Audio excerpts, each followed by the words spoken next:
확인해 보겠습니다. 네. 김경환 하나금융투자 신흥국전략 파트장님 나와 계십니다. 어서 오십시오. 네, 안녕하세요. 안녕하십니까. 시진핑 주석 생일 맞습니까? 아, 되게 그 방송 전에 위축되네요. 정부가 더만. 500명 나가셨다고 그러고 아, 원래 중국 담당자는 나올 때마다 위축이 되는데 이거 끌어올리셔야 보아도 됩니다, 위축되고 이거. 네. 나가셨다니까 위축되고 500명 더 데리고 시주석 오시죠. 생일이라고 그러니까 더 위축되고 네. 그래도 뭐 제가 할 얘기는 해야 되니까 그럼요. 예. 드리려고 왔습니다. 네. 요새 중국 왜 이렇게 핫한 겁니까? 뭐 많이 빠져서 아. 네. 맷집이 좋아진 것 같고요. 네. 뭐 저희가 이제 연초에부터 해서 이제 계속 4월까지 안 좋았는데 네. 뭐 하락 요인이 좀 크고 최근에 이제 유동성이 좀 범람하는 상황입니다. 중국이요? 네네. 네. 그러니까 사실은 저희가 뭐 초과 유동성 같은 것들 측정하는 지표들이 있는데 이제 실물로 돈들이 좀 못 가는 요인도 좀 있고요. 아시는 대로 이제 경기가 한 번 더 빠졌다 보니까 이제 정상화되는 수순이지만 돈들은 많고 시중금리는 빠지고 많이 빠진 이제 그런 그 성장주 기술주들이 먼저 밸류에이션 콜이 들어오면서 최근에 밸류에이션으로 좀 올랐고요. 오늘 같은 경우는 이제 중국 보험주 같은 애들이 이제 뭐 상한가가 보는 게 쉽지가 않은데 오늘 뭐 보험주도 상한가가 있어 그래갖고 이제 좀 순환매가 좀 일어나고 있고요. 이제 아시겠지만 자발적으로 작년에 긴축한 것들이 있어서 네. 뭐 이게 선행인지 후행인지 뭐 저희는 선행으로 보는데 기본적으로 중국이 좀 먼저 맞고 그런 부분이 긴축했던 부분들을 반대로 최근에 돌리다 보니까 그런 것들이 조금 최근 상승의 원인이 아닌가 생각합니다.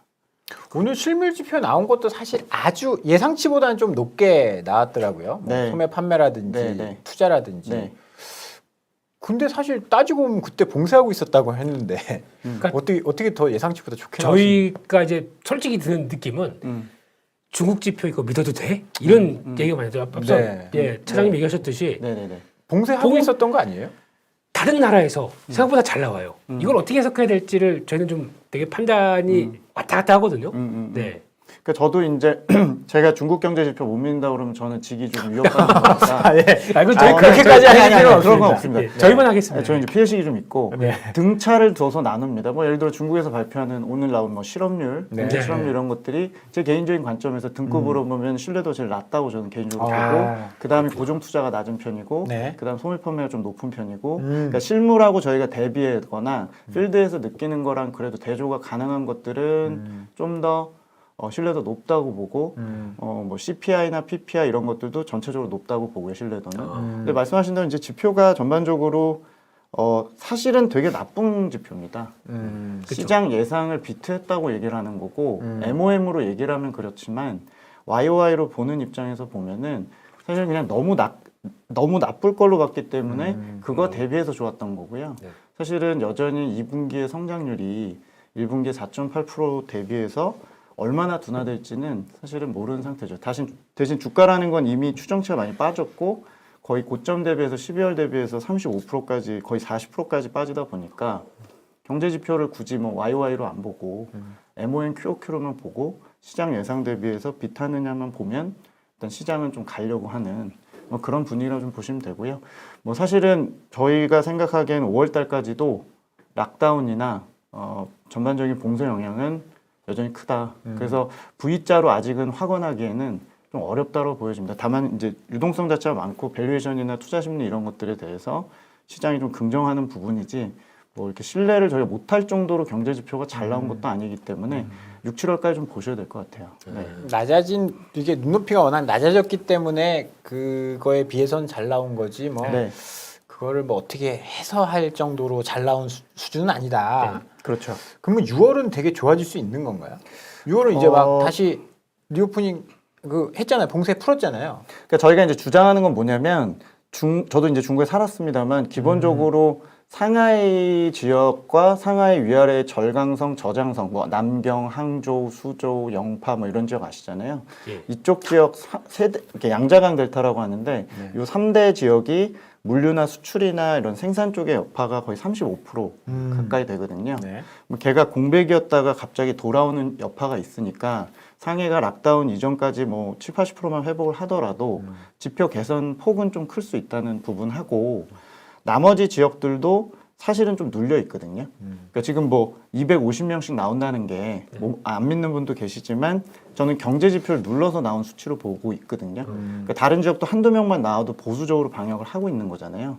그래서 물류 지표를 좀 많이 보는데 전국적으로 도로 물류가 70%라서 저희가 화물차 운송량 지수 이런 걸로 전년비로 비교해서 보면은 여전히 어제자 기준으로 마이너스 24% 전년비 여전히 안 올라오고 눌려 있는 거죠. 네. 상해는 마이너스 80%였다가 지금 마이너스 50%가 됐고 나머지 지역도 지금 눌려 있는 상태니까 6월 달에도 좋아지긴 하지만 여전히 그냥 U자형으로 보시는 게 타당할 것 같고 V자로 옛날에 우한 사태 같은 경우는 2, 3월 달에 충전 갔다가 다 스탑된 다음에 전국이 같이 돌아오면서 V자였다면 지금은 누른 상태에서 제한적으로 올라오고 혹은 이제 리커창초리가 하도 읍소를 하니까 이제 방역에서 좀 이제 경제 부양으로 좀 돌아선 성들부터 이제 지표가 좀 나오면 6, 7월이 개선은 확실한데 아직까지 V자로 보려면 주간 단위로 저희가 봤을 때는 아직 6월 둘째 주까지는 조금 녹록치는 않습니다.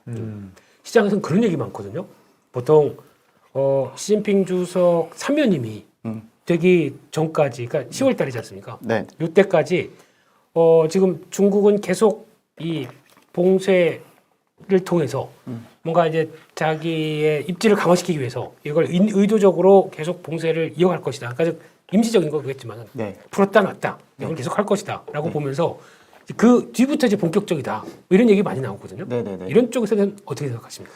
그거는 이제 그 지금 현재 제로 코로나 상황 그리고 네. 위드 코로나 안 하는 거에 대한 시발점을 네. 이제 어떻게 접근하느냐의 차이인 것 같아요. 저는 이제 데이터로 얘기를 드려야 되는 거고 네. 기본적으로 시작을 시진핑이 조금의 이제 정책에 무리수를 두고 있고 네. 본인의 3년임을 좀 안정적으로 하기 위해서 근데 사실 그 얘기가 최근 상황으로 본다면 조금 안 맞는 게 제가 보기에 지지율을 공식적으로 발표는 안 하고 있지만 전반적인 뭐 그쪽 지역의 민심으로 본다면 지지율을 발표하나요, 중국이? 그러니까 지지율을 네. 발표한다면 네, 네. 지지율이 분명히 떨어졌을 정도로 많이 떨어졌겠죠. 네, 초반에 대비해서는 분명히 시장 경제 쪽의 위축이나 뭐 분명한 건 작년부터 부정할 수 없는 거는 약간의 이제 뭐 약간이라고 볼 수는 없고 공동부유나 플랫폼 규제라든지 서비스업이라든지 지금 피해가 집중되고 있는 산업들이 또 규제까지 맞았거든요. 그러니까 전반적으로 고용 나빠졌고 락다운이 무리수가 있는 지역도 분명히 있었으니 지지율이 초반부만큼 좋진 않았겠죠. 초반이라 하면 이번 19기 5년 지도부에서 초반 2, 3년 대비해서는 최근 2년이 나빴을 걸로 사료가 되고 뭐 그런 상황이면 최근에 뭐 리커창 총리 부상설 얘기가 나올 정도로 많이 부각이 되는 것도 결과적으로는 저는 이걸 특별히 이상한 권력증으로 보진 않지만 결과적으로 이 총리를 좀 내세워서 총대를 메고 앞선에 서서 경제 위기를 좀 타개하겠고 시장 경제나 민영 기업들을 최대한 좀 보호하겠다는 식으로 이제 와서 이제 하는 거니까 말 그대로 만약에 계속 제로 코로나 유지하는 것 자체가 정치에 도움이 될 거라고 생각했으면 사실은 최근의 행보를 오히려 안 했겠죠. 근데 지금 와서 경기 부양을 하는 거는 결과적으로 지금 상당히 그런 부분에서 신경을 좀 많이 쓰고 있다는 거고요. 저 개인적으로는 정확히는 당대의 일정이 정해진 바는 없으나 네. 당 20기 지도부가 출범하는 시기는 사실 10월보다는 11월 가능성이 높고요. 어쨌건 11월 초 정도로 저희가 예상을 하는데 작년에도 그 19기 지도부 6중전회라는 회의가 11월 초에 열렸기 때문에 근데 일단 본인 입으로 한 번도 3년임 한다는 얘기 한 적 없대요. 아, 그래요? 네, 관영 언론에서도 한 적 없고 전 세계는 다 알고 있는데. 그렇게 알고 있죠. 네, 저희가 이제 후계자 지정한 적이 없고 그렇죠. 본인이 각 그 당의 그 수뇌부라고 할 수 있는 각 그 파트별로의 조장을 본인이 또 리더들을 다 맡고 있고 또 아시겠지만 중국은 1인자라는 거는 당서기 자리, 국가 주석 자리 그리고 이제 군사 주석 자리 세 가지를 다 섭렵을 해야 되는데 당서기 자리는 뭐 모르는 일이고요. 국가 주석은 개헌을 통해서 본인이 영원히 할 수 있게끔은 해놨으니 추정컨대 정황상 할 가능성이 있지 않나 이렇게 보는데 전반적으로 본인이 원한다면 저는 큰 문제는 없어 보여요. 그래서 일단 저의 접근은 지금의 제로 코로나가 무리순 건 맞는데 네. 제 접근법은 그겁니다. 안 하는 게 아니라 못 하는 거고 못 하는 이유는 의료 문제나 백신에 대한 확신이나 전반적으로 부스터자 접종률이 우리나라가 1, 2월 전까지만 해도 사실 자신이 없던 거를 과감하게 해서 성공했던 그런 위드 코로나를 홍콩의 사례로 볼 때는 못하는 거다. 홍콩 2, 3월에 보시면 진짜 락다운 한 번 할 뻔했습니다. 홍콩 치사율은 거의 3% 넘었었거든요. 과연 홍콩보다 본토가 안정적일까? 네, 그래서 유정자 약간 입장, 네. 홍콩을 시험을 해봤는데 안 되겠더라라고 해가지고. 시험은 아니죠. 시험은 아니고 그쪽이 걸렸는데 네. 그쪽 지역이 오미크론으로 네. 상당히 고생을 했거든요. 맞습니다. 대한민국은 성공적으로 했고 싱가포르하고 우리가 뭐 누적 치사율이 뭐 0.14% 이렇게 얘기를 하는데 그쪽이 3%를 넘었던 게 저희 계산이었기 때문에 아무튼 저희 입장에서 뭐 제가 뭐 그 C주석의 속내는 모르나 기본적으로는 저도 10년 정도 살았지만 의료 인프라나 밀도나 전반적인 것들이 시노백에 대한 확신 그리고 시노백이 심지어 대다수의 많은 사람이 걸린 게 이번이 처음이거든요. 네, 그러니까 방어력도 확인이 안 됐고 또 mRNA 백신 같은 파이자 모더나도 그렇게 고집을 부리면서 수입을 안 하고 있다 보니 전반적으로는 불안한 부분도 있다. 네, 그래서 저는 11월이 기점이라고 말씀을 못 드리고 기본적으로 8월 정도가 중국의 60세 이상 인구 시노백 접종률 부스터샷이 80% 넘거든요. 저희 계산에. 지금 65%인데 그게 넘으면 말이 좀 바뀌지 않을까 좀 기도하고 있습니다. 예. 정치적으로 바뀌는 거죠. 정치적으로요? 예. 그러니까 뭐 본인들도 어떤 데이터는 제시를 해야 되잖아요. 혹은 자신감이 좀 있어야 할 수 있는 거잖아요. 예. 네네. 본인도 만약에 했다가 경제는 좋아졌는데 사망자가 하루에 저희 계산에 홍콩식으로 3%씩 나오면 한창 확진될 때 하루에 20-30만 명씩 사망이 저희가 계산이 나왔거든요. 그러면 사실 위정자 입장에서는 어디다 베팅할지는 쉽지 않죠. 그렇죠. 네네네. 그래서 저는 뭐 옹호라기보다 기본적으로 저희 데이터로 봤을 때 8월 이후에 좀 코멘트가 바뀌는지를 일단 좀 지켜보자라는 게 뭐 그 다음에 가서도 고집을 부리거나 혹은 그 정책이 너무 경제를 누른다면 그건 이거는 11월이 이후일 수도 있고 여러 가지 고려를 좀 해야 될 것 같습니다. 근데 몇 번 우리가 그 코로나 봉쇄라는 중국의 코로나 봉쇄라는 걸 몇 번 겪었잖아요. 그때 우리나라가요? 그러니까 시장에서 몇 예. 번 이제 봉쇄를 했기 때문에 지켜봤죠. 계속 세 번째 봉쇄 또 하는구나 그러고 약간 좀 무뎌질 가능성도 전 있어 보이거든요. 근데 이번은 좀 심하죠. 이번은 실제 현재 네. 저도 뭐 상하이 지인이 많지만 네네. 이번 거는 오미크론이고 네. 아시는 대로 오미크론이 뭐 만만치가 않잖아요. 네, 저희도 사실 결국에 걸려야 몸과 마음을 다 위드 코로나로 갈 수 있다는 걸 이제 느꼈는데 사실은 중국이 이번에는 정말 오미크론을 막기 위해 더 강하게 눌렀고 실제로 3월 28일에 단지 8일에 끝내겠다고 2부제식으로 상하이를 락다운을 했다가 그게 지금 거의 70일 가까이 한 거잖아요. 상하이는 아시겠지만 어떻게 보면 중국 내에서 가장 자존심이 세고 가장 문화적이고 가장 앞서가는 뭐 소위 말해 저희 뭐 서울의 강남 지역 같이 생각할 수 있는 전국에서의 그런 상징성이 있고 거긴 건드리지 않는 지역이라는 느낌도 좀 있는데 거기가 저렇게 이제 별 의미 없이 이제 통제를 따라야 되고 다 같이 이발사가 와서 같이 이렇게 머리를 자르고 그 공포에 시달리는 걸 보면 전반적으로 그렇게 다시 재현하기는 어려운 상황이 된 거고 이번에 봉쇄는 이제 그쪽 표현으로 6차 확산이었는데 1차가 우한이고요. 6차는 다르긴 하죠. 네, 좀 더 심했군요. 고민이 많을 겁니다. 네, 일부러 그러지 않았을까요? 좀 너무 자유로 분방한 도시고 네. 너무 트렌디한 도시고 잡으려고. 예. 제가 뭐 그 얘기는 주식 전략권에서는 제가 그렇게 뭐 이런 얘기도 드리기에는 좋아요. 답이 안 나오는 것 같습니다. 우리끼리 있을 때 하시면 돼요. 주식으로 가시죠. 예. 네. 예. 그러면 지금 시장에서 기대하고 있는 건 중국은 이제 두 가지였던 것 같아요. 코로나 봉쇄 언제 푸느냐, 그다음에 부양책 언제 뭐 이 효과 그렇죠. 이런 것들. 지금 5월 말부터 나온 부양책들이 좀 있지 않습니까? 네. 그런 것들 어떤 건지 사실 나왔는데 잘 모르겠더라고요. 자동차 뭐 세금 좀 감면해 준다. 네. 그거 조금 있었고, 네네. 그다음에 금리 낮춘 것들. 소비 쿠폰. 소비 쿠폰도 줬어요? 예. 오. 그런 근데 것도 소비가 왜 이렇게 많이 넣었어요? 이제 이제 좀 풀렸으니까 살리려고. 이제 네 정리를 해주시면 좀 네, 시청자들이 간단히 좀- 좀 네네. 정리해드리면, 그러니까 제가 최근에 이제 4월 말에 전망 내면서 연초부터 좀 틀렸었지만 그래도 하반기 계속 반전을 드렸던 근거가 이제 세 가지 정도인데 아까 초과 유동성 관련해서 돈이 많다. 중국 금리 시중금리가 진짜 낮아졌거든요. 사실은 오늘도 인민은행이 그 MLF라고 해서 일종의 네. 이제 기준금리 두 가지 정도 지금 쓰고 있는데 MLF라는 거랑 LPR이라고 매달 22 네. 고시한 두 가지 쓰는데 넘버원이 이제 MLF거든요. 이거는 당연히 연준 눈치 보느라고 이제 동결했는데 사실은 지금 콜 금리 상황을 보면은 어마어마하게 밴드 밑으로 떨어져 있거든요. 이건 수요 문제도 있고 돈이 지금 초과 유동성입니다. 그래서 기준금리 낮춰도 이상하지 않을 정도로 낮은 그런 상황인데 아무튼 밸류에이션 올라가기 쉬운 유동성 환경 첫 번째 이유. 두 번째는 이제 지금 말씀드린 정책, 부양책. 세 번째는 그 이제 뒤에서 말씀드리겠지만 경제나 이익 추정치가 이미 한 마이너스 8% 정도 올해 추정치가 까인 상태입니다. 우한 사태가 마이너스 10% 정도 깠었거든요. 그래서 이제 앞으로 더 까긴 하겠지만 하반기 전반적인 상품 가격 상황을 보고 이제 어느 정도는 일단락을 1차로 반영했다는 이 세 가지 논리를 가지고 MON, QOQ로 중국의 이 경기가 더 떨어지지만 않는다면 주가는 올라갈 수 있다라고 이제 주장했던 거고요. 부양책 좀 설명드리겠습니다. 제가 그림 갖고 온 거 조금 띄워주시면은. 네. 중국이 이제 여러 가지 정책을 취했고 방금 말씀하신 소비 쿠폰이 뭐니 이런 거 다 있는데 일단 제가 그 계기 같은 걸 좀 말씀을 드릴게요.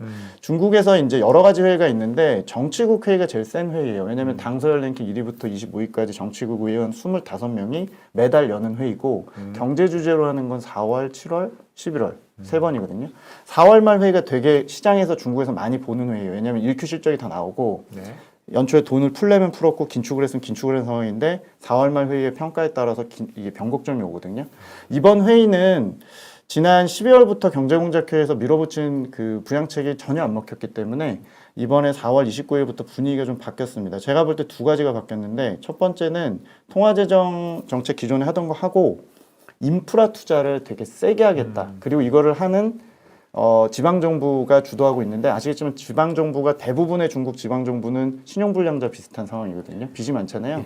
그래서 5년 동안 사실은 굉장히 부채 관리 세게 했기 때문에 시 주석의 최근 발언을 보면은 고정투자 쪽이나 인프라 투자를 조금 활성화하기 위해서 지방정부 옥죄던 거를 좀 풀겠다는 신호를 좀 보냈거든요. 저는 그거를 중국 매니저들이 좀 베팅했다고 보고 두 번째는 서비스업 규제 완화입니다. 제가 실업률 데이터는 안 가져왔는데 아까 중국의 데이터 중에 안 믿는 것 중에 제일 좀 덜 믿는 게 실업률이라고 말씀하셨죠. 덜 믿는 그 실업률조차도 오늘 나온 데이터에서도 16세에서 24세까지 즉 이제 중졸자가 바로 취업을 해서 했을 경우나 24세까지 보면은 실업률이 18%가 나왔거든요. 본인들 입으로 18%라는 거는 네. 필드에서는 훨씬 더 높다는 거고요. 뭐 이분들이 아마 고학력자는 아니기 때문에 예전에 농민공세대처럼 지금은 아마 도시로 와서 배달이나 뭐 여러 가지 이제 약간 저부가치거나 조금 저임금 쪽에서 일했을 거로 좀 사료가 되는데 아시는 대로 중국이 지난 한 4년 동안 부동산 규제를 했고 플랫폼 규제를 거의 2년 가까이 하다 보니까 전체 고용에서 사실 서비스업 창출이 70%거든요. 제가 10년 전에 처음 커버할 때는 50, 50이었습니다. 제조업 50, 서비스업 50이었는데 서비스 경제가 커지고 네. 소매 유통이 커지고 죄송합니다. 빅테크 쪽이 커지면서 이쪽의 기여가 컸는데 이쪽을 괴롭히다 보니까 작년 하반기부터 사람을 많이 자른 게 다 빅테크 플랫폼 쪽입니다. 그러니까 이제 와서 이제 약간 백길 든 거죠. 그러니까 명분은 지난 2년 동안 충분히 반독점법이나 데이터 경제나 뭐 여러 가지 규제를 했고 본인들이 이제 신호등을 설치했기 때문에 그 전까진 마치 야생이었고 무단횡단을 했고 질서가 없었는데 본인들이 이제 규제가 좀 끝났다고 얘기를 하면서 서비스 부양을 시사하면서 부동산이나 홍콩의 많은 플랫폼 이제 주가들이 좀 오른 것 같고요. 좀 말이 길어졌는데 5월 15일에는 이제 모기지 금리 인하를 했습니다. 네. 지금 부동산 상황이 되게 심각해요. 네. 락다운 외에도 사실 지금 내수를 붙잡고 있는 것 중에 부동산 경기, 분양 시장이 굉장히 안 좋습니다. 그래서 모기지 금리를 중앙정부가 이번에 낮추기 시작을 했고 5월 25일 회의가 저는 크다고 보는데 지금 나오는 각종 전기차나 뭐 취득세 인하나 소비 쿠폰 이런 것들이 시작은 명령은 5월 25일에 내려진 셈입니다. 5월 25일 회의는 뭐냐면 리커창 총리가 이제 그 행정 수반이잖아요. 그래서 본인이 보통 이제 소집을 하는 회의가 수뇌부만 소집을 하는데 우리로 치면은 국장급 정도 되는 1, 2급 공무원들 10만 명 정도 다 들어오라고 얘기를 한 거죠. 와, 10만 명이요? 네, 10만 명. 그래서 모든 지방정부와 국무원 밑에 산하에 있는 부처들 다 1, 2급들은 다 들어오라는 거죠. 화상이지만. 들어와서 사실상 읍소와 협박을 둘 다 한 겁니다. 읍소라 함은 네. 지금 방역과 부양 두 가지 미션을 3월부터 줬지만 사실 공무원 입장에서 지금 6, 7월 달이 먼저 지방이 먼저 바뀝니다. 11월에 아까 3년임 아까 얘기하는 20기 지도부 출범 전에 31개 지방 자치구나 지방성이 먼저 수뇌부가 다 바뀝니다. 6, 7월에 본인이 인사를 앞두고 있다면 본인이 지난 5년 동안 해서 행정평가에서 네. 본인이 여기서 부양책을 몇 달 더 잘해서 얻을 득과 여기서 5년 동안 했던 게 한 방에 날아갈 수 있는 방역 실패 중에서 뭘 선택할까요? 당연히 방역을 방역에 해야죠. 치중할 수밖에 없는 거죠. 그래서 리커창 총리가 방역은 좀 홀드하고 지표가 5월까지 나쁜 건 인정하겠는데 6, 7월에는 지표를 좀 만들어 다오. 그리고 하반기에 있는 정책을 계획한 건 다 끌어오라고 얘기를 해서 6월 말에 지금 저희가 업데이트가 힘들 정도로 각 지방정부와 부처가 세 가지를 핵심으로 소비부양, 소비부양 주로 자동차를 많이 하죠. 왜냐면 이게 섹시하니까. 그리고 두 번째는 부동산, 그리고 세 번째는 인프라 같습니다. 예, 이 세 가지 패키지로 쏟아내고 있는 거고요. 그래서 그런 걸 보면서 경기가 더 내려가진 않겠다라는 베팅을 중국 투자자들이 하고 있는 상태고요. 아마도 이게 좀 집중이 되면 3분기에는 아마도 제일 가시성이 높은 거는 태양광, 신재생 포함한 중국의 이런 인프라 투자가 가장 가시성이 높아 보이고 현지에서 저희가 듣고 있는 부분이고 소비 부양책은 자동차가 워낙 그 수치가 크니까 중앙정부 차원에서 하는 취득세나 구매세나 이런 얘기 계속 보실 수 있고 어제 중국이 또 전기차 보조금을 연말에 끝나는 거를 연장하겠다고 고려했다 했는데 그건 거의 한다고 보시면 되는데 중앙정부 단에서 하는 게 아니면 각 지방정부가 웬만한 부자 동네인 뭐 심천이나 이런 지방에서 낸 게 아니면 그 소비 부양책은 모아봤자 약간 세 발을 피고요. 돈이 없기 때문에. 그렇죠. 그래서 소비 쿠폰보다는 중앙에서 하는 정책을 보셔야 되고 뭐 그런 관점에서는 자동차 전기차는 3Q에 V자로 좀 올라오는 거를 시장이 사실은 지금 중국 전기차는 많이 올랐거든요. 그래서 이제 그런 걸 좀 반영한 셈이고요. 아마 가시성은 정부 사업 관련된 거, 정부 투자 관련된 거, B2G 관련된 거, 신재생 이런 것들이 일단 3분기엔 중국이 제일 좋아 보이고요. 소비는 아쉽지만 제 주장은 부양책을 써도 네. 고용이 나빠서 지금 규제를 그렇죠. 푸는 상황인데 고용이 다시 좋아져서 소비가 좋아지려면 시간이 좀 걸릴 것 같습니다. 그래서 저는 이제 국내 영향으로 말씀드릴 때 화장품 당연하고 네. 핸셋이나 네. 전반적인 그런 가전 테크 수요는 조금 지속성이 3분기에는 V자로 보일 수 있죠. 공급이 좋아지니까. 하지만 수요단에서는 소비보다는 투자재나 시클리컬이나 조금 차라리 조금 많이 눌려있는 기계나 또 철강 수요, 건자재 이런 것들이 3Q에 조금 반영될 가능성이 높다고 국내에다가 기관 투자자에게 말씀드리고 있고요. 아무튼 그런 식으로 지금 진행이 되고 있습니다. 일단 우리가 기대하는 건 없는 것 같아요. 의리도 있죠. 소비주 중국 소비주 말고 네. 시클리컬 관련된 쪽을 사라. 그러니까 중국 뭐 방향이 화학이나 뭐 이런 네네. 이런 화학은 쪽은 부동산 수요가 일단 너무 나빴는데 이제 모기지금리 효과가 3분기에 이제 브레이크를 걸 것 같아서 기대 심리가 좀 좋아질 것 같고요. 뭐 말씀하신 대로 직접적인 수혜가 과거보다 작기 때문에 그러니까 우리가 원하는 건 2015년 같은 네. 중국이 막 부양한다 그러면 뭐 차도 네, 뭐 차도 하고 굴삭기도 막 사고 가전화양 때나 이고안신 할 때처럼 네. 차도 팔리고 화장품도 팔리고 소비가 살아나가지고 초코파이도 팔리고 오늘 오리온 실적이 중국에서 난리가 났던데. 과거 얘기죠. 그러니까. 그러면은 혹시 저희가 또 많이 얘기하는 게 중국인 관광객들 유입되는 문제들. 네. 그러니까 이게 또 들어오면서 한국의 또 관광 산업의 한 축을 차지했었는데 이 부분에 대해서는 혹시 그럼 언제쯤 또 이렇게 변화가 나올까 이런 것도 한번 생각해 볼 단계는 언제쯤일까요? 그거는 이제 중국 자체적으로 아까 말씀드린 그런 8, 9월 달에 부스터샷이나 네. 혹은 11월에 이제 만약에 이제 거기까지 간다고 그러면은 사실 올해 중에 어려울 걸 보고요. 올해는 어렵다. 예, 뭐 예상하시는 대로 대표님 보시는 대로 전체적으로 올해는 보수적으로 보시는 게 맞고 예. 그들이 오는 시기는 사실 내부적으로 지금 방역 자체도 지금 너무 타이트하니까 그거에 대해서 조금 위드 코로나 로드맵 자체가 어느 정도는 올해 중에 제시만 돼도 저는 성공이라고 보는 입장인데 네. 그게 제시되는 다음에 사실은 타진할 수 있을 것 같습니다. 그러면 내년까지 또 봐서 얘네 정책들 확인하고. 네, 인바운드 쪽은 좀 어려울 것 같고 예. 뭐 사실은 일반적으로 제가 얘기 드리는 거는 뭐 좀 무형의 컨텐츠나 뭐 당연히 판호 쪽이나 이런 건데 지금 전략적으로 중국 정부가 사실은 서비스 규제나 플랫폼 규제 완화는 하고 있는데 아직 게임 쪽이라든지 심지어 뭐 교육 쪽이라든지 작년에 이제 망가뜨린 것들에 대해서 아직은 완벽한 되돌림에 대한 신뢰가 높지 않다 보니까 거기서 떨어진 저희 뭐 컨텐츠 게임 뭐 전체적인 전자상거래 관련된 것들 이런 것들은 조금은 또 경쟁력 문제도 있고 해서 너무 큰 기대를 하기엔 좀 어렵다라는 생각을 이제 탑다운 측면에서 말씀드리고 있습니다. 지금 그래도 최근에 또 이제 중국에서 가장 핫한 게 이제 테크주 반등이거든요. 네. 그래서 이렇게 쌀 때 지금 사야 되는 거야 뭐야 이런 생각들을 또 많이들 하고 계세요 투자자들이. 네, 네. 뭐 어떻게 어떤 시각에 이제 규제는 끝난 건가요? 그러니까 저희가 중국이 아까 그 부양책을 막 아까 제가 설명 자세히 드렸는데 네. 중국이 조금 하반기하고 내년에 좀 유리한 것 중에 하나가 네. 저야 이제 팔이 안으로 굽으니까 네네네. 또 많이 틀려서 이제 저는 좀 더 배짱이 많이 생겼는데 일단은 그렇습니다. 그 중국이 자발적으로 누른 산업이 많아서 네. 다른 나라 인플레니 뭐 경기 침체 고민할 때 중국은 사실은 풀 일만 남은 일만 남은 거거든요. 네. 좋게 해석을 하면 사실 락다운도 영원히 할 건 아니고 네. 뭐 그건 저희가 차치하더라도 부동산 규제도 이제 4년째 했습니다. 플랫폼 규제도 2년째 했고요.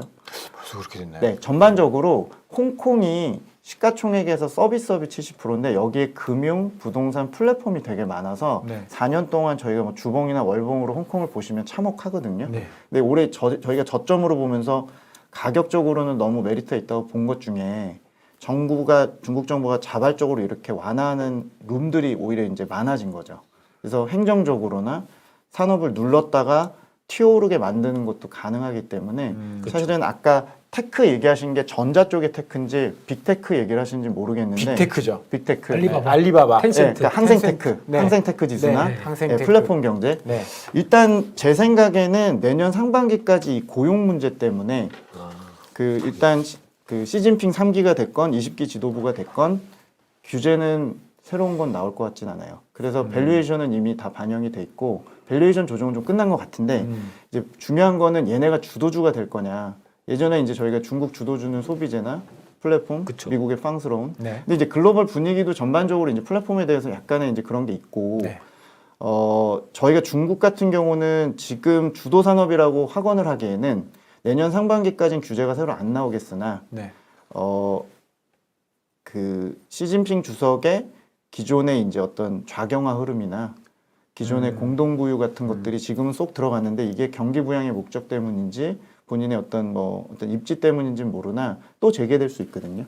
그래서 그 부분은 불확실성이 좀 크기 때문에 저희가 이제 조금 치사하지만 6에서 9개월 정도 트레이딩 바이 정도 의견으로 드리고 있고요. 하반기는 저는 홍콩하고 본토는 무차별하다고 생각을 하고 그래도 기회가 될 때 계속 본토로 넘어가자는 의견인 게 본토는 시가총액에서 그래도 65%가 제조업이고 네.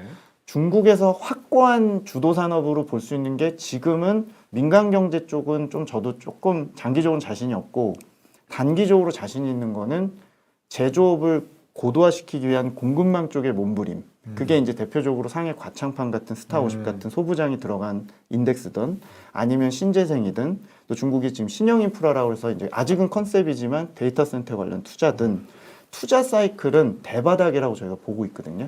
중국이 2012년을 고점으로 저희 차화정을 거의 마지막으로 네네네. 박스피 거치고 16년 저점까지 갔지만 투자 사이클은 그냥 10년째 내려왔기 때문에 중국의 캐펙스 관련된 것들, 중국의 또 인프라 관련된 것들을 예전 같은 굴삭기는 아니겠습니다만 장기적으로 좀 좋게 보고 있습니다. 그래서 중국의 그런 거를 저희가 주도주를 대장주를 뽑기가 아직은 좀 어려워서 CSI 500 같은 지수를 추천드리고 있습니다. CSI 500이라 하면 CSI 500은 뭐죠? 300. 이제 이렇게. CSI 300은 1번부터 300이고요. 네. CSI 500은 301번부터 800입니다. 약간 미들캡 인덱스인데 중요하죠. 여기에 신형 인프라, 뭐 전통 인프라, 에너지 인프라 잡다한 미들캡이 다 때려 박아진 인덱스라서 저희가 이제 개별 종목을 물어보시면 말씀 못 드리고 있고 네. 아직은 확고하지가 않으니까 저희가 뭐 SMRC 말씀드리고 이럴 수는 없어서 네. 반도체도 있고 소부장도 있고 이런 인덱스로 좀 더 공격적으로 테크를 베팅하시면 그 상해 과창판이나 스타50 지수 그리고 그냥 인덱스에서는 CSI 500을 본토에서 추천을 드리고 있고요. 하나만 더 말씀드리면 하나 또 주도주로 볼 수 있는 거는 뭐 역시 안보 산업입니다. 중국이 아까 제가 그 자체적으로 주동적으로 규제했던 거를 반대로 풀 수 있는 여력이 있다는 얘기를 드린 것 중에 하나 또 빼놓고 말씀 못 드린 게 탈탄소 관련해서 네. 작년에 중국이 전력난, 뭐 연료탄 가격 폭등 여러 가지 부작용이 있었는데 올해 이제 하반기 보시면 석탄을 본인들의 이제 무기로 소중하게 다룰 거라고 보여집니다. 제가 데이터를 갖고 왔는데 사실은 올해 중국이 석탄 증산을 엄청 하고 있거든요. 작년하고 거꾸로 돌려서 에너지 집약 산업을 더 규제를 완화하고 글로벌 인플레이션 압력 속에서 상품 가격을 완충하기 위해서 석탄을 오히려 이제 좀 이쁘게 대할 가능성이 높아서 저희가 에너지 집약 산업 관련해서 조금 중국의 그 에너지 안보나 식량 안보나 공급망 안보 관련된 중국의 약간의 에너지 소재 관련된 기업들을 좀 묶어서 보고 있습니다. 그러니까 결국에는 이러나 저러나 본토 쪽이 확고하게 중국 정부가 밀어붙일 수 있는 확률이 높은 것들, 특히 B2G나 B2B가 많기 때문에 본토가 좀 편하다는 게 제 애널리스트 편향이고요. 하지만 뭐 빈집이고 주가가 많이 빠져서 홍콩이 뭐 언제든지 내년까지 또 올라도 이상하진 않으나 제 머리에는 정책적으로 봤을 때는 가격보다는 정책 방향성을 중국은 보셔야 되니까 지금 두 가지 정책, 안보 정책하고 이 제조업 고도화 전략은 일단 믿고 볼만하나. 하지만 나머지 전략은 저희가 좀 대응이나 좀 사전에 좀 더 계속 업데이트를 좀 드려야 될 것 같아요. 그래도 반가운 소식이 있는데요. 뭐요? 이 신형 인프라 이쪽에 대해서 투자를 계속한다라고 하게 되면 네. 데이터 센터, 네. 클라우드 이런 거 들어갈 거 아닙니까? 네, 반도체. 맞습니다. 그러면 네. 삼성전자, 네. SK하이닉스에는 도움이 되는 거 아닙니까 이거? 네, 반도체는 수혜가 맞습니다. 자기네들이 이제 만들어서 아직- 쓰진 않겠죠? 그럼요. 못 만들죠, 그러니까 아직. 어차피 닥치는 대로 지금 동수서산 프로젝트라든지 네. 지금 이제 컨셉은 나와 있는데 네. 아직까지 중국 정부가 이게 과연 인발부를 어떤 기업들을 시켜서 어떻게 수혜받을지 모르나 발주가 나오는 기업들은 뭐 일본이나 한국의 장비나 혹은 반도체 쪽은 수혜가 있을 걸로 보고 저희가 이제 그 투자액이나 이런 것들은 아직은 조금 명확하게 잡히지 않기 때문에 올해 하반기와 내년까지 좀 보고 있습니다. 일단 중요한 얘기를 세 가지 이제 다 들었는데 네. 제 마지막 이제 제 사심을 채우는 질문 하나 가지고 보내드려요. 뭐 사요 이런 거 말고요. 뭐 사요? 제가 나중에 따로 예. 이제 미중 갈등이 사실 이게 좀 중요한 키라고 생각이 들어요. 인플레이션에도 그렇죠. 작년부터 옐런이 그렇게 관세 낮추자 막 그랬는데 말 안 듣고 있고 막 그런 상황인데 이런 정치적인 문제들 미국과 중국 간의 갈등 이런 문제들은 사실 뭐 관세 문제라든지 이거 좀 낮춰줘야 된다 네. 이런 목소리들이 많은 그런 상황인데 네네. 지금 어떻게 진행될 것 같아 보이시는지 일단은 올해 좀 이렇게 핀포인트로 타격하는 건 하반기에도 할 것 같아요, 미국이. 그러니까 예를 들어 블랙리스트나 네. 지금 의회에서 좀 통과시키려고 하는 뭐 중국에 투자할 경우에 기술 투자 이런 거면 사전 심의 받아라라든지 그런 건 명분상 하고요. 주장하신 대로 저도 100% 동의하는 게 11월부터 옐런이 얘기했었고 저도 11월부터 관세 인하할 것 같다고 콜했는데 사실 3월에나 돼서야 USTR에서 일부 조금 인하한 정도인데요. 일단 USTR이라는 좀 강성인 쪽 USTR 쪽은 본인들이 이거를 부정하면 안 되기 때문에 네. 끝까지 안 하는 척을 하지만 실제로는 지금 프로세스 진행 중입니다. 공식적으로. 왜냐하면 7월 6일, 8월 23일, 9월 25일 이렇게 세 차례에 걸쳐서 2,500억 달러 만기가 이번이 4년 만기거든요. 네. 매년 1년씩 자동 갱신됐고 이번에 고려되는 시점은 7월 6일이겠죠. 제일 빠르면 6월 말에 나온다 지금 뉴스도 있는데 USTR이 그 미국 기업들에게 피드백을 받고 있죠. 명분은 필요하니까요. 그래서 미국 기업들은 제가 보기엔 90% 이상은 인플레이션 예, 인하를 해달라고 할 거거든요. 그쵸. 왜냐하면 지금 공급자 우위이기 때문에 2019년이었으면 중국이 불리했지만 지금은 일단 아쉬운 입장이죠. 그래서 하나라도 낮춰주는 게 좋을 거고요. 피드백은 받았으니 7월 6일 전에 결정을 해야 될 거고 백악관 내에서도 싸우겠지만 뭐 소비재가 됐건 네. 아니면 이게 이제 순서대로 7월 6일께 160억 달러, 뭐 8월 23일이 뭐 340억 달러 이런 식으로 오는데 앞단이 공급망 소부장이 많고요. 뒷단이 소비재가 많아요. 9월 25일께. 뭐 의창류, 완구, 뭐 로우엔드 가전 이런 것들이 많은데 어떻게 선택할지 모르겠는데 저는 전체 2,500억 달러 이 3차에 오는 것들 중에 절반은 한시적이든 인하할 걸로 생각하고 프로세스는 이미 제가 추측이 아니고 진행 중인 거기 때문에 이게 곧 나온다라는 말씀이시죠? 네, 7월이니까 6월 말 6월 말에 발표할 것 같다라고 일단 미국 내 이제 뭐 단독 보도 이런 거 있는데 그 신뢰도는 저도 모르니까 단독 단독 근데 그렇게 지금 좋아하지 프로세스는 않아서. 진행을 네. 중입니다. 이건 추측이 아니고 USTR이 얘기한 거고 5월부터 진행 중이고요. 7월 6일 거 시작을 했고 아마 8월 것도 지금 이제 곧 진행이 될 거고 그래서 순차적으로 국내 입장에서는 조금 환강세 요인도 좀 되고요. 왜냐하면 2018년에 거꾸로 생각해보면 관세가 그렇죠. 4%에서 25% 갈 때 위안화를 12%나 절하시켰었는데 사실 거꾸로 보면은 강세나 안정되는 요인 중에 하나고 저희 반도체라든지 기계 화학류가 많기 때문에 이제 인하가 된다면 센티도 좋지만 기본적으로 대중 수출주들 또 저희가 대중 수출주들이 주로 인가공유인데 네. 중국의 인가공 수출이 지금 제일 안 좋거든요. 상대적으로. 그래서 그런 것들도 좀 도움이 돼서 저는 7, 8월 달에는 굉장히 중요한 좀 업사이드 요인이라고 생각을 합니다. 6월 말에 좋은 소식이 나오기 좀 이제 기대를 사는 겁니까? 가야죠. 이제 살아야 제가 감히 뭐 그건 아닌데 중국 쪽 팩트는 그런 가능성이 굉장히 높게 지금 저희가 보고 있습니다. 인플레이션도 좀 낮아지고 이것 때문에 그래 네. 좀 살려주세요. 그래야죠. 네. 아. 도움이 분명히 될 거로 생각합니다. 예. 네. 마지막에 긍정적인 이야기가 나와서 요런 거 좋습니다, 아주, 요런 거. 네, 아주 기분 좋게 예. 우리 그 김경환 파트장님은 보내드리도록 하겠습니다. 오늘 도움 말씀 감사드립니다. 네, 네, 감사합니다. 네. 저희는요 3부에